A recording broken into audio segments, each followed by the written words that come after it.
Hey guys, today's on Schizophrenia, Moments of Sustenance, Schizophrenia and Sustenance. But before we get to this, please allow my brief prelude. As you know, I've conveniently recorded for our mutual covered our mutual convenience and our mutual luxury. And hey, listen, I'm no spring chicken. I've been around a few preludes in my ears. I'm telling you, this prelude, it's got something that's particularly luxurious, kind of like a root beer. Hello there, my name is Robert Francis. You've stumbled on my Unconquering Schizophrenia YouTube channel. Hey, Where me and the bird. OCS.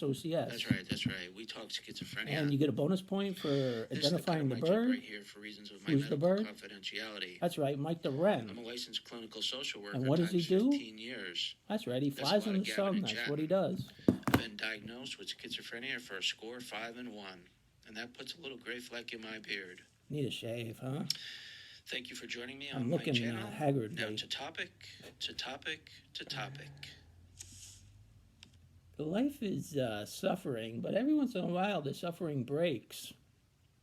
And that's what schizophrenia included, right? Sometimes we suffer amid schizophrenia, and then sometimes it abates for whatever reason. The abatement and the temporalities between suffering, I call my moments of sustenance. Sometimes I feel good, and it's a breakthrough, but most of the time I feel lousy and trudge along like a soldier, which is okay. But the point of the story is there are moments of sustenance that sustain me. Like I can have breakthroughs of peace, beauty, joy, happiness, laughter, humor. I can have these moments, and when I have these moments, they sustain me through the difficult times. These moments of light shed light on my otherwise psychological darkness. And I remember them. And when I'm struggling, I think to my moments of sustenance. I think to myself, remember when you were laughing about that? Remember when you found that very funny? Or do you remember when you felt very loved or cared for? Do you remember that? You remember that? And I'll remember and I'll be like, oh, yeah. And then I'll think, this too shall pass. This too shall pass. My moments of sustenance amid a root beer float.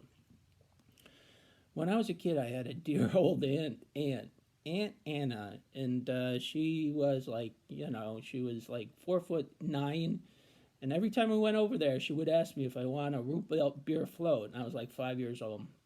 Every time I went to Aunt Anna's, I couldn't wait for her to break out the root beer floats. It was great. That's why I loved going to Aunt Anna's. That's what I remember. She passed away when I was like 5 or 6, but I do remember the root beer floats, and I remember she was like a little bit of a woman. Her husband's name was George, and George used to always give me a quarter back then, which I thought was spectacular. So between the quarter and the root beer float, I had a good time at Aunt Anna's and Uncle George's. All right, guys. Oh, by the way, their apartment was like 90 degrees when you go in there. Typical of the elderly, that the apartment was just like 90 degrees. I remember that too. All right, guys, enjoy a root beer float. We'll see you next time.